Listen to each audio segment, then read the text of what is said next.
Alice, are you there? I need to talk to you about your father's funeral next month. Will you be there? Hey, Gertrude. Yeah, of course I will. A bunch of our relatives will be there too, right? I haven't even met some of the people on my dad's side. Seems like it's gonna get busy. He sure was, love. Let me know if there's anything I can help you with. You know, organization, planning, invites, that kind of thing. Anything you can help me with? Sorry, Alice, but I don't think there's anything someone in your predicament could help me with. Don't worry about me. I'm happy for you to just sit around and do nothing. You're hardly the most mobile person in the world with that unfortunate leg of yours, are you, dear? No, it's not that bad, really. I know it might look like I struggle a lot, but other than running, I can still do pretty much anything. Oh dear, what a shame. It seems as though trying to soften the blow by giving you a gentle hint wasn't a good idea, so I'll just say it. I don't need our relatives thinking I'm so incapable I need to enlist the help of a cripple, thank you very much. If you do insist on coming, make sure you sit quietly and don't get in my way. Oh, I'm sorry, Gertrude. I understand. The fact that my son married a cripple in the first place is embarrassing enough. Without me being seen to be reliant on you to carry out basic tasks. What in heavens was he thinking? Telling people you exist is uncomfortable enough. I hardly feel like parading you around in front of everyone. I hope you don't think I've acknowledged you as my daughter, because most certainly I haven't.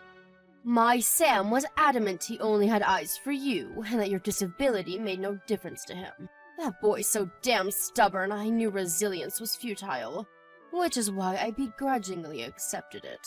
Right, I see. I was looking forward to having a cute daughter-in-law to take out to cafes and on shopping trips with me. I had such high hopes. What an astronomical disappointment you turned out to be. I would have never believed in a million years he'd choose to spend the rest of his life with damaged goods like you. He must be atoning for some seriously evil deeds in a past life. That's the only explanation that makes sense to me. Gertrude, please, why do you have to speak to me like this? Sam's the kindest man I've ever met. Besides, it's not like we fell for each other because of our looks in the first place. I fell in love with your son because of who he is deep down, just like he did with me. Just because one of my legs doesn't work makes no difference to him. I don't need you to tell me how kind Sam is. I'm his mother, for heaven's sake. Let's face it, he'd have to be a saint to choose a useless good-for-nothing like you. Gertrude, I love your son, and I'll do whatever it takes to win your approval. I want you to know that I'd do anything for him, and to rest assured that he's in good hands with me. What good could a malformed cripple who's so totally reliant on others she can barely tie her own shoelaces possibly do for my son? I do wish you wouldn't talk such nonsense, dear. I can't claim to have any idea what you're like getting around the house, but I've seen you many a time using crutches and a wheelchair outside. Right. So, what? So you have the mobility of a 97-year-old. And you have the gall to claim I should rest assured that my son can rely on you? What would you do if he couldn't work for some reason? What would you do if he lost his job? I'd help out with the family finances for as long as he needed me to. Of course I would. I freelance from home, so my lack of mobility doesn't mean I don't bring in any money. And even while I may technically be disabled, beyond the occasional, very minor inconvenience, it doesn't cause me any problems in day-to-day life. It's precisely because I find that so hard to believe that I'm worried, my dear. But I suppose worrying won't get me anywhere. We have to face the facts. Worrying won't make your legs work again. I'm sorry. Did I ask you to apologize? No, I did not. Ah, yes, that reminds me. There was a favor I wanted to ask of you. Oh, really? What is it? I'd love to help out. I wanted you to get rid of all of the weeds in my yard before your father's funeral. Got it, no problem. I'm pretty sure I recall you having an electric mower, right? I'll have it done in a jiffy with that. Unacceptable! Do you know how weeds work, my dear? Let me tell you about weeds. Much like how you've got your claws buried in my son's heart, Weeds take root deep within the soil. I want you to pull every last one of them up, roots and all. The electric mower simply isn't going to cut it. You have to do it by hand. Oh, wait a second. Will that be difficult for you, with being a cripple and all? No, don't worry, it's fine. I'll have it done before we leave for the funeral, I promise. I expect great things, Alice. This should be interesting. You might actually be of some use to me for the first time in your life. Alice, you've really gone and done it this time, you silly girl. Hi, Gertrude. Did I do something wrong? At the funeral. You told all of your relatives you cleared out all of the weeds in my yard, didn't you? Well, yeah, kind of. But it's not like I was especially eager to talk about weeds or anything. It's just that everyone was discussing gardening, so I mentioned what I did in your garden this afternoon. After I got clearing out the weeds, you asked me to plant some flowers in the freshly invader-free soil, did you not? One of my relatives was really curious, and she asked me all kinds of things about how to plant and care for the flowers. That may be so, but why did you have to be so idiotically honest? Some things are better left unsaid. Huh? What do you mean? Are you trying to make our families think I'm the kind of person who forces her disabled daughter-in-law to clear out the weeds in her garden? You're so thoughtless and insensitive. Ugh, how could you do this to me, you little ingrate? I'm your mother-in-law, did you forget that?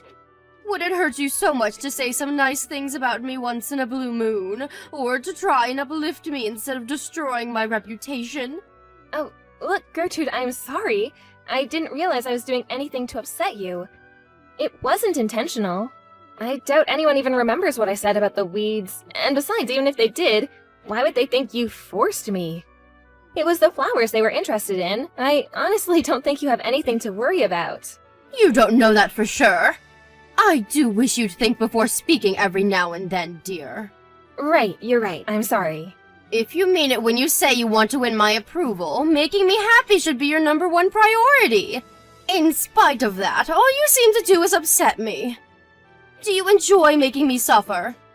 No, of course not. I told you I didn't mean to. I'm sorry. In that case, you better make damn sure that whenever you talk about me in front of others from now on, it's nothing but praise. Praise and more praise. I want everyone to know how fantastic I am. If anyone asks, the only reason you cleared out the weeds and planted those flowers was because you wanted to help me so badly that you volunteered of your own accord. Are we clear? We're clear. Good grief. It looks like your leg isn't the only thing that doesn't work.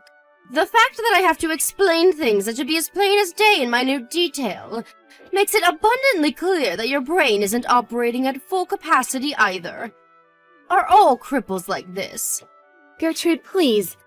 I'd really appreciate it if you would stop calling me that, and I'd like it if you stopped thinking of me as nothing more than my disability. Other than one of my legs not working, I'm no different to you or anyone else. Oh, now I've heard it all. A bottom-dwelling leech who's only able to exist thanks to my hard-earned tax dollars thinks she's the same as me? Please stop being so horrible. Do you think I chose to be this way? Do you think I enjoy it? It makes me sick the way you cripples roll around in your wheelchairs while you suck up the tax dollars of hard-working Americans like me without a care in the world.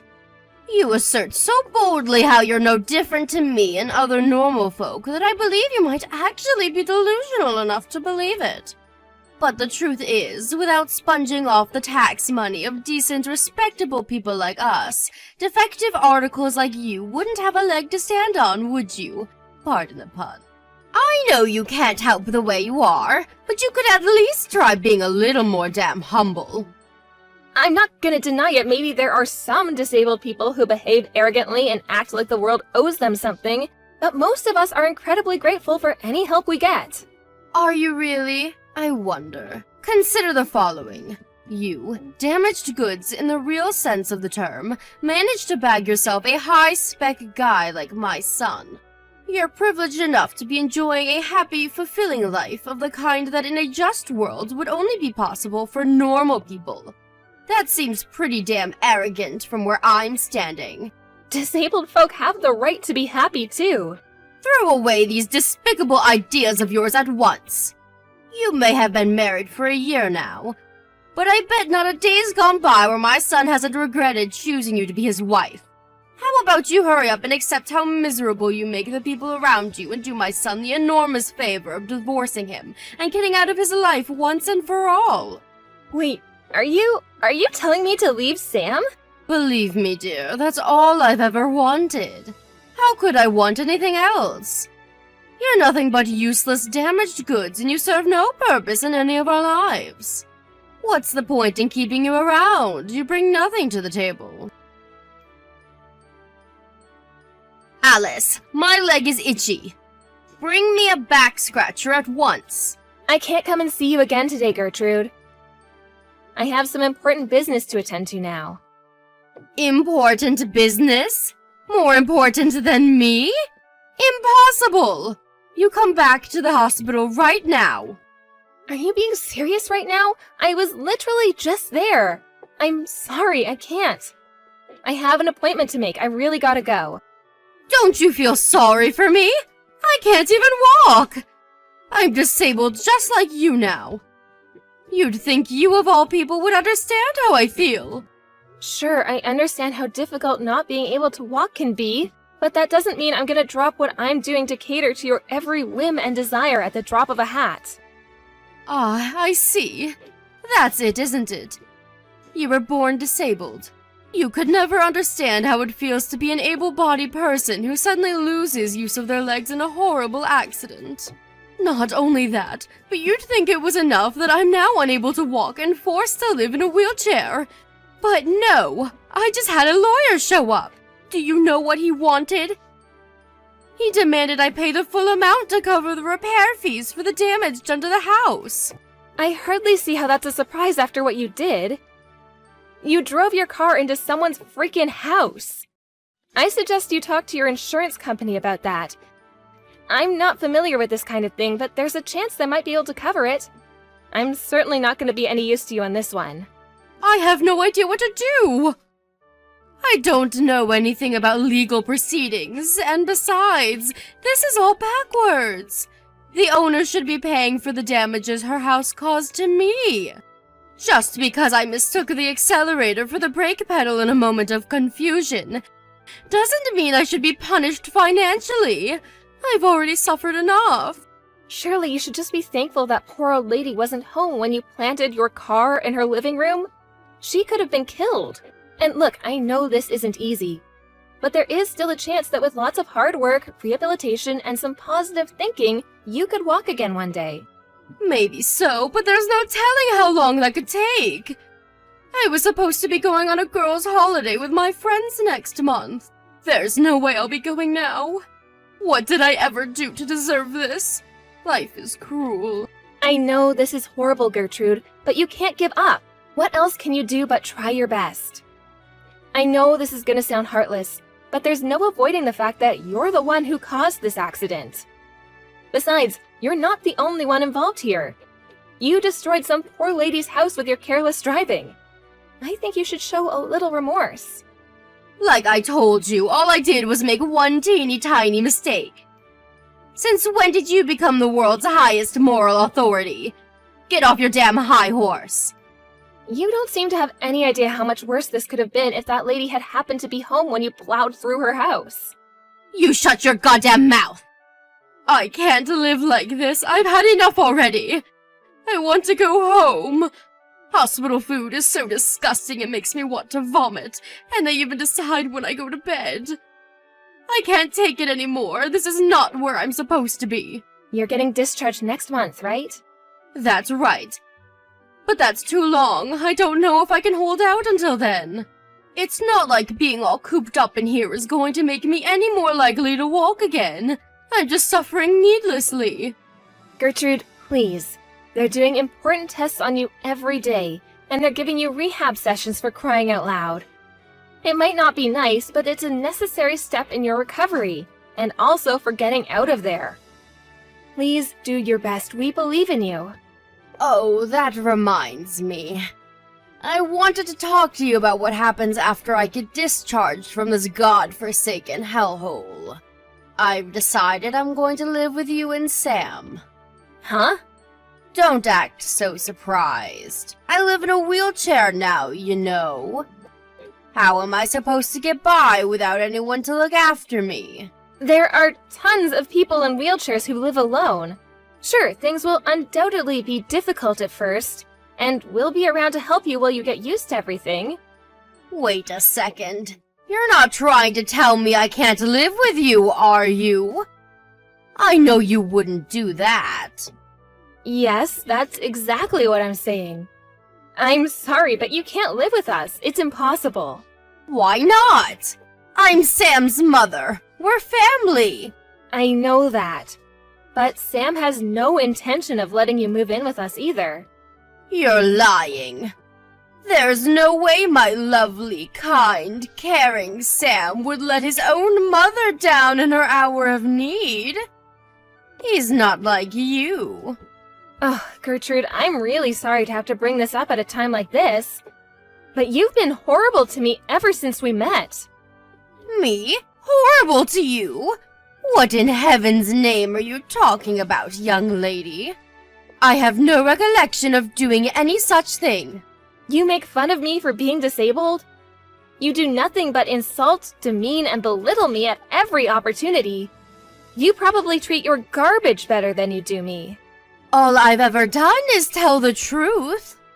Whether you think something is true or not gives you no right to abuse me. I did my best to build some kind of positive relationship with you because you're Sam's mom and I wanted us all to get along. I wanted to win your approval so badly that I held my tongue and tolerated everything you said to me in the hopes that one day you'd finally give me a chance. But Sam told me I shouldn't keep putting up with it. And you know what? He's right. Fascinating. Just fascinating. What a riveting story. Not. What's your goddamn point, noodle egg? None of this has anything to do with me. I will be moving in with you. I won't be able to get by otherwise. Please start looking into disability-friendly accommodation, or if you're so tired of living alone, care homes. Because you are absolutely not moving in with us, and that's final. You don't have to take my word for it. Sam says he's gonna message you soon, so be my guest and wait to hear it from him if you like. The sooner you understand and accept this, the better. No way! Sam would do anything to help me, no matter what. I'm his mother and he loves me. I won't lose to an arrogant, wet behind the ears little ingrate like you. Gertrude, this isn't about winning or losing. I'm moving in with you. We're not negotiating here. This has already been decided. Your opinion is irrelevant and I never asked for it. I can't believe that you of all people would treat me so cruelly and heartlessly despite having been disabled your whole life.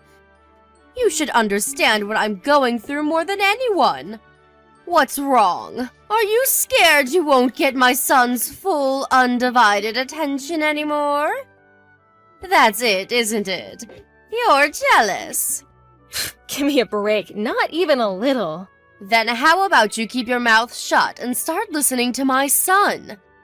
I know he wants me to live with you, and I won't hear another word on the matter from the likes of you. Stop interfering where you're neither needed nor welcome, you little witch. You've got some explaining to do, Alice. You haven't been to see me in the hospital for an entire week. What in heaven's name is going on? Just like I told you before, I won't be helping you with anything anymore. Oh, I get it. You're trying to avoid the issue of me living with you and my son, aren't you? I can read you like a book. Wow, are you seriously still talking about that? You just don't know when to give up. You were obviously never gonna listen to me. But Sam's explained over a dozen times by now that there's no way you can live with us. What's it gonna take for you to understand? Irrelevant.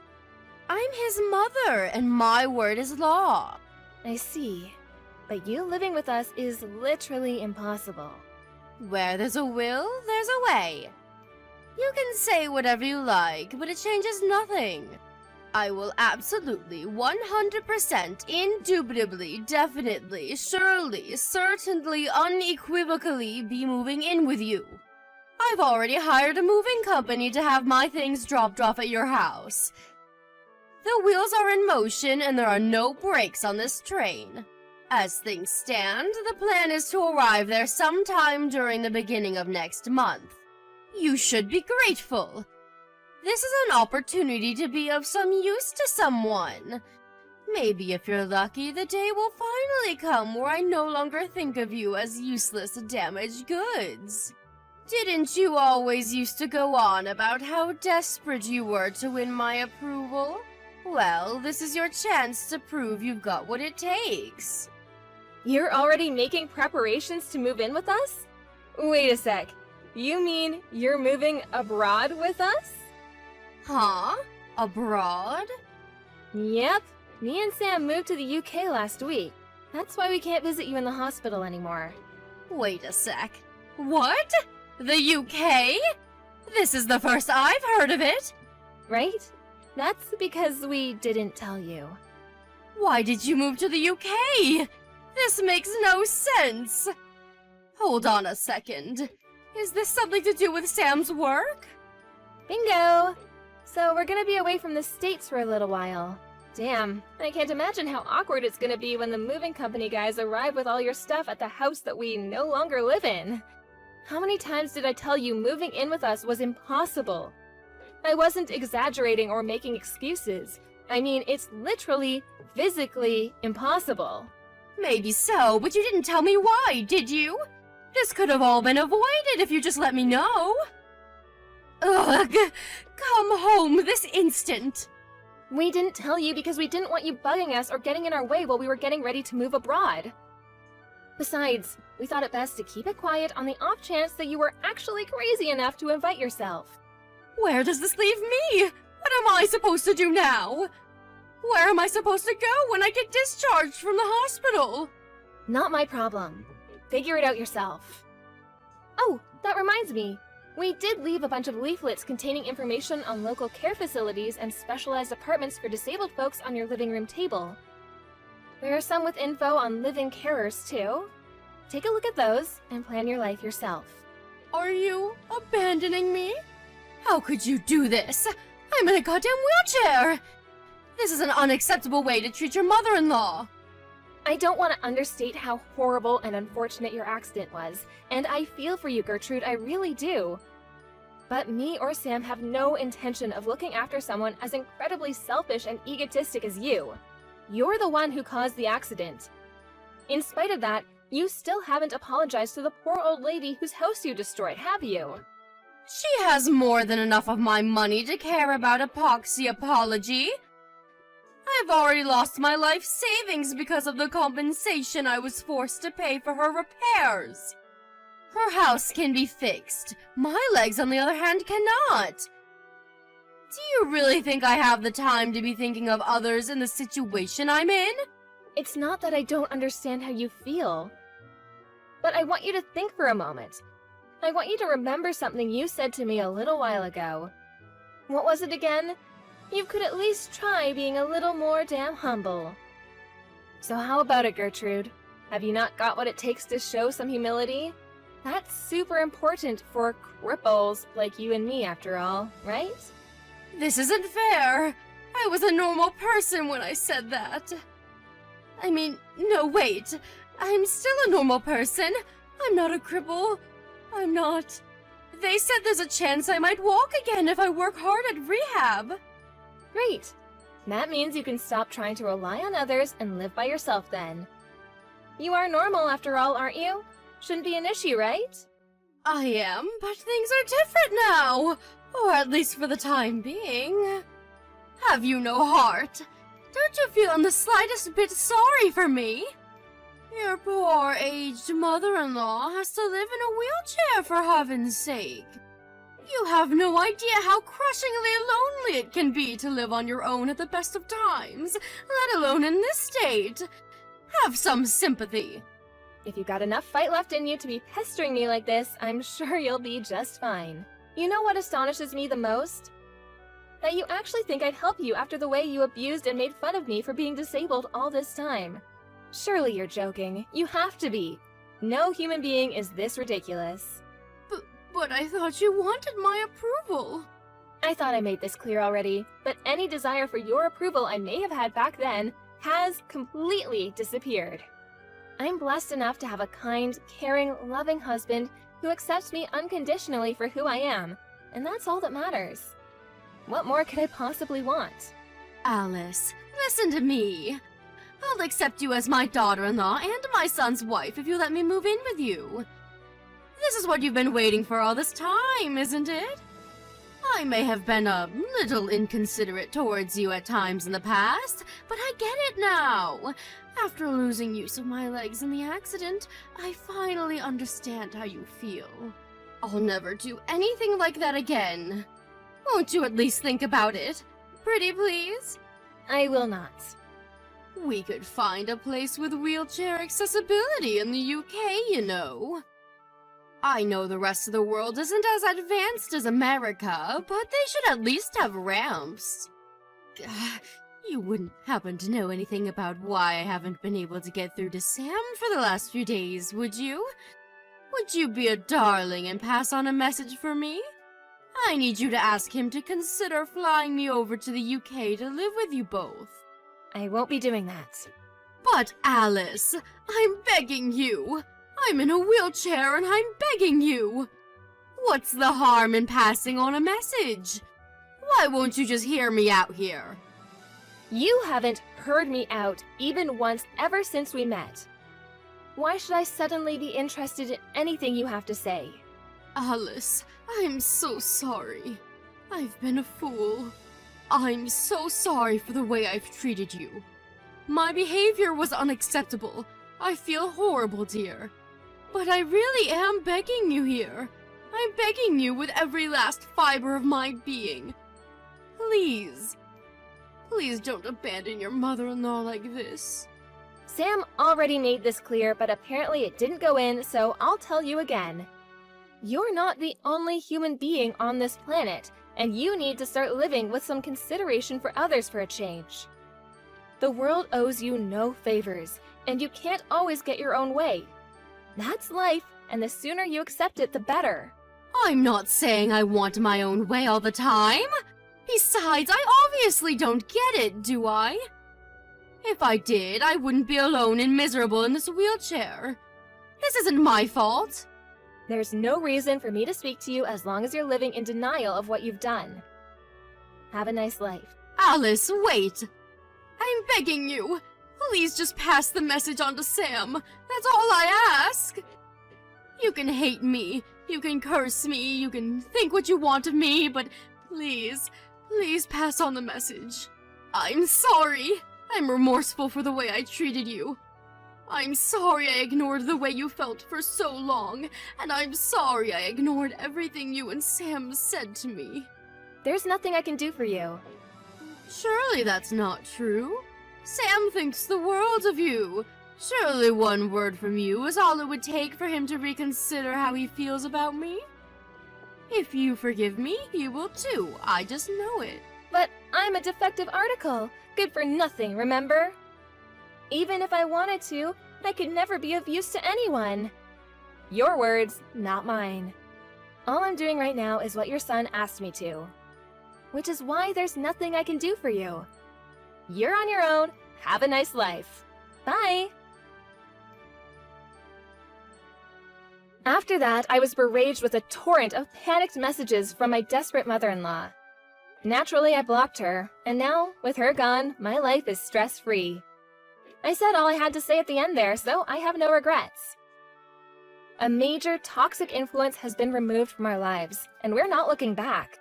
That said, she decided to move into an apartment complex equipped with specialized facilities for disabled people, for which she needed the signature of a close relative to act as her guarantor. We enlisted the help of Sam's uncle to act as a go-between to avoid the unpleasantries of corresponding directly with her. And so the procedures to dispose of her once and for all are currently underway. I can't help but feel a little guilty for dragging Sam's uncle into Gertrude's mess, but it couldn't be helped. To my surprise, he readily accepted. He said he'd long had his suspicions she might be mistreating me because he knew exactly what she was like from his own experiences with her growing up. Eventually, her application for the wheelchair-friendly apartment was approved. She's currently living there alone. Everyone who knows her thinks she got exactly what she deserved after finding out the way she'd been treating me, which sadly for her means that she never gets a single visitor. After being paralyzed from the waist down, my mother-in-law, who used to be super active, having formerly been an avid mountain climber, is now confined to a tiny apartment and leads a wretched existence of soul-crushing loneliness. I heard from a friend of a friend who happened to see her out shopping that she looked like she'd lost all her spirit and vigor, a depressed, broken husk of a human being. What life brings next is entirely down to her. In any case, it's not our problem. She's not in our lives anymore, and she never will be again. She's nothing more than a distant memory now. Me and my husband are looking towards our own future together and intend on building the best life possible for ourselves in the UK. I have nothing but gratitude towards my amazing husband and our wonderful relatives, who have all been super supportive over the whole Gertrude incident. As for me, I'm going to carry on working as hard as I possibly can to ensure that mine and Sam's happy lives together continues long into the future.